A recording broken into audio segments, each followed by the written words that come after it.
ജനുവരി മാസത്തിൽ ആറ്റുകാൽ പൊങ്കാലയുടെ പിന്നെ കുറച്ച് ചർച്ച നടത്തിയപ്പോഴും പറയാ കഴിഞ്ഞ ആറ്റുകാൽ പൊങ്കാലയ്ക്ക് ചെയ്ത വർക്കിന്റെ പൈസ ഇതുവരെ കിട്ടിയിരുന്നു.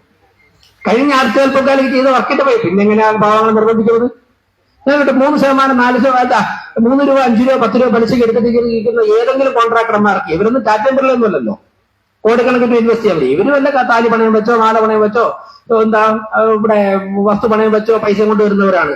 അവരെ അങ്ങനെ കോൺട്രാക്ടർമാരെ കണ്ണീരും കയ്യുമായിട്ട് കയറി ഇറക്കുവാൻ വേണ്ടിയിട്ട് ഈ ഭരണസമിതി കൂട്ടുനിൽക്കുന്നില്ല എന്ന് ഞാൻ പറയുകയാണ്. പിന്നെ പലരും ചോദിച്ചു മോണിറ്ററിംഗ് കമ്മിറ്റി എന്തിനാണെന്ന്. മോണിറ്ററിംഗ് കമ്മിറ്റി ഇല്ലാതിരുന്നപ്പോഴേക്കും കൗൺസിലർമാർ ആരാണെന്നൊരു കോൺട്രാക്ടർമാർക്ക് അറിയില്ല. അത് പറ്റില്ലല്ലോ. മേയർ എന്നുള്ള നിലയ്ക്ക് എന്റെ സഹപ്രവർത്തകരെ, കൗൺസിലർമാരെ, ജനങ്ങൾ തിരഞ്ഞെടുത്തവരെ അഡ്രസ് ചെയ്യാതെ വിശ്വാസത്തിലെടുക്കാത്ത ഒരു ഭരണസമിതിക്ക് എങ്ങനെ മുന്നോട്ട് പോകാൻ സാധിക്കും? അപ്പൊ കൗൺസിലറൊക്കെ ഈ വാർഡിൽ യാതൊരു കാര്യവുമില്ല, ഞങ്ങളും കുറച്ച് ഉദ്യോഗസ്ഥരും കൂടെ ചേർന്നുകൊണ്ടാണ് ഈ വാർഡിൽ എല്ലാ കാര്യങ്ങളും ചെയ്യുന്നത് എന്ന് ധരിച്ചു കഴിഞ്ഞാൽ ആ ധാരണ അസ്ഥാനത്താണ്. മോണിറ്ററിംഗ് കമ്മിറ്റി വരും, മോണിറ്ററിംഗ് കമ്മിറ്റിക്ക് ചെയർമാൻ ഉണ്ടാകും. പിന്നെ ചിലർ ചിരിക്കുന്നുണ്ട്, നിങ്ങളുടെ ഉദ്ദേശിക്കുന്ന ആശങ്ക ഉണ്ടാവണ്ട. നിങ്ങൾ ഉദ്ദേശിക്കുന്ന ആശങ്ക ഇല്ലെന്ന്, നിങ്ങൾ ഉദ്ദേശിക്കുന്ന ആശങ്ക മോണിറ്ററിംഗ് കമ്മിറ്റിയൊന്നും ഉണ്ടാവില്ല, ഞാൻ ഉറപ്പ് വരില്ലേ. അങ്ങനെ ആശങ്ക ഉണ്ടാവുമെങ്കിൽ വന്നാൽ മതി, നമുക്ക് ചർച്ച ചെയ്യാന്ന്. ആ ആശങ്ക ഉണ്ടാവില്ല, ഒരു കോൺട്രാക്ടർമാർക്കും അങ്ങനെ ആശങ്ക ഉണ്ടാവില്ല. അങ്ങനെ ആശങ്ക ഉണ്ടാവുന്ന അങ്ങനെ ഒരു ഘടകം നിങ്ങൾ വെച്ചു തരൂ. അങ്ങനെ ഒരു ആശങ്ക നിങ്ങൾക്ക് ഉണ്ടാവേണ്ട ആവശ്യമില്ല. പിന്നെ വേറൊന്ന് വിഷമം തോന്നരുത്, ഈ നിയമം നാട്ടിലുള്ളത് നടപ്പിലാക്കാൻ എല്ലാ നിയമവും ഒറ്റയടിക്ക് നടപ്പിലാക്കി ഇരുമ്പ് ചട്ടയ്ക്കുള്ള ആക്കണമെന്നുള്ള അഭിപ്രായം എനിക്കില്ല. അധികാരവും നിയമവും വളരെ കുറച്ചേ പ്രയോഗിക്കാവുള്ളൂ, നിവർത്തിയില്ലാത്ത സ്ഥലത്ത് മാത്രമേ പ്രയോഗിക്കാവുള്ളൂ. പക്ഷേ നിവർത്തി കിടന്ന ഒരു സാഹചര്യം വന്നതുകൊണ്ട് തന്നെ എഗ്രിമെന്റ് പീരീഡ് കഴിഞ്ഞ് വർക്ക് തീർക്കാതെ മുന്നോട്ട് പോയാൽ പ്രിയപ്പെട്ട സഹപ്രവർത്തകരെ, കോൺട്രാക്ടർമാരെ, നമുക്ക് നടപടിയിലേക്ക് പോകേണ്ടി വരും. എഗ്രിമെന്റ് പീരീഡ് കഴിഞ്ഞിട്ട് മാസങ്ങളോളം വർഷങ്ങളോളം വർക്ക് ചെയ്യാതെ പൂർത്തിയാക്കാതെ മുന്നോട്ട് പോകാനാണ് ഭാവമെങ്കിൽ നമുക്ക് നിയമപരമായിട്ടുള്ള നടപടികൾ സ്വീകരിക്കേണ്ടി വരുമെന്ന് വളരെ വിനയപുരസരം പറയുകയാണ്.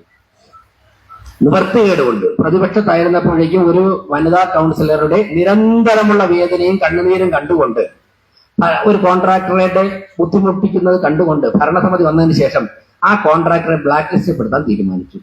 ബ്ലാക്ക് ലിസ്റ്റിൽ പെടുത്താൻ വേണ്ടിയുള്ള ചർച്ച ആരംഭിച്ചപ്പോൾ ആ കോൺട്രാക്ടർ അറിഞ്ഞു. പിന്നെ ഈ നാട്ടിലുള്ള പ്രധാനമന്ത്രി വഴി എല്ലാ നേതാക്കന്മാരെ കൊണ്ട് വിളിപ്പിച്ചിട്ട് ഞാൻ എന്ത് ചെയ്യണം, ഇന്നസെന്റ് ചോദിച്ചുള്ള കുറച്ചുകൂടെ നേരത്തെ പുറപ്പെടണോ, ഞാൻ വർക്ക് ഇന്നലെ ചെയ്യണോ, ടാറ് കുറച്ചുകൂടെ കൂടുതൽ ഒഴിക്കണോ എന്നൊക്കെ ചോദിച്ചിട്ട് അന്ന് ഞാൻ കോട്ട് ഇട്ടിട്ട് ഡയസിൽ കയറുന്നതിന്റെ ആ നിമിഷം വരെ ആ അജണ്ട മാറ്റി വെക്കണമെന്ന് പറഞ്ഞു.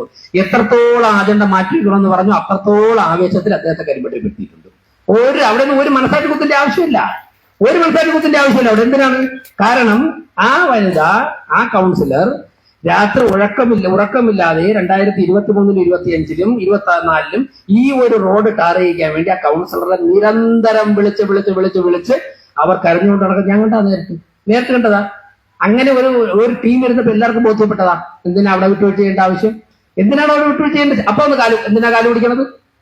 എന്തിന് മേയറത്തെ മുമ്പ് വന്നിട്ട് ഒരു ബില്ല് പാസ്സാക്കാൻ തൊഴേണ്ട ആവശ്യമൊന്നുമില്ല. നിങ്ങൾ ജോലി ചെയ്താൽ നിങ്ങളുടെ അവകാശമാണ്, അത് എന്റെ ഔദാര്യമൊന്നുമില്ല. ഞാൻ ചെയ്തു കൊടുക്കേണ്ട എന്റെ ഉത്തരവാദിത്തമാണ്. ചെയ്തില്ലെങ്കിൽ ഞാൻ നിങ്ങളെയാണ് തൊഴേണ്ടത്. അത് പറ്റിപ്പോയി, അബദ്ധം പറ്റിപ്പോയി. അതുകൊണ്ട് തന്നെ ഇങ്ങനെയുള്ള എഗ്രിമെന്റ് പീരീഡ് കഴിഞ്ഞാൽ സ്റ്റാൻഡിംഗ് കമ്മിറ്റി ഏത് സമയം തീരുമാനിച്ചാലും അടുത്ത ആക്ഷനിലേക്ക് ഞങ്ങൾ പോകും. അവിടെ പിന്നെ വിഷമം ഉണ്ടായിട്ട് കാര്യമില്ല. പല പോയിന്റുകളും ഇതിൽ സംസാരിക്കണമെന്ന് എന്നോട് പലരും പറഞ്ഞിട്ടുണ്ട്. ഇപ്പോ സെലക്ഷൻ നോട്ടീസ് നിങ്ങൾക്ക് കിട്ടാനായിട്ട് വൈകുന്ന എന്നുള്ള പറയുന്നുണ്ട്. അതോടൊപ്പം തന്നെ സെലക്ഷൻ നോട്ടീസ് പലരും കൈപ്പറ്റാനും താമസിക്കുന്നത് പറയുന്നുണ്ട്. കാരണം കൈപ്പറ്റായിരുന്നാൽ പിന്നെ കുറച്ചുകൂടെ നീണ്ടു കിട്ടുമല്ലോ. ഇല്ല, കൈപ്പറ്റിക്കാൻ വേണ്ടി നിയമപരമായിട്ട് എന്ത് ചെയ്യാന്ന് ഞങ്ങൾ ആലോചിക്കും. സെലക്ഷൻ നോട്ടീസ് മനഃപൂർവ്വം വഹിക്കുന്ന ഉദ്യോഗസ്ഥരുണ്ടെങ്കിൽ അവരെ ഉദ്യോഗസ്ഥ തലത്തിൽ ഞങ്ങൾ അവരോട് സംസാരിക്കാം, അല്ലെങ്കിൽ അവരോട് അതിനെ കൊണ്ട് കാര്യങ്ങൾ ചെയ്യിക്കാനുള്ള ഏർപ്പാട് ചെയ്യാം. വർക്ക് ഓർഡർ ഇതൊക്കെ ഡിലേ വരുത്തുന്ന ചില പരിപാടികളുണ്ട്.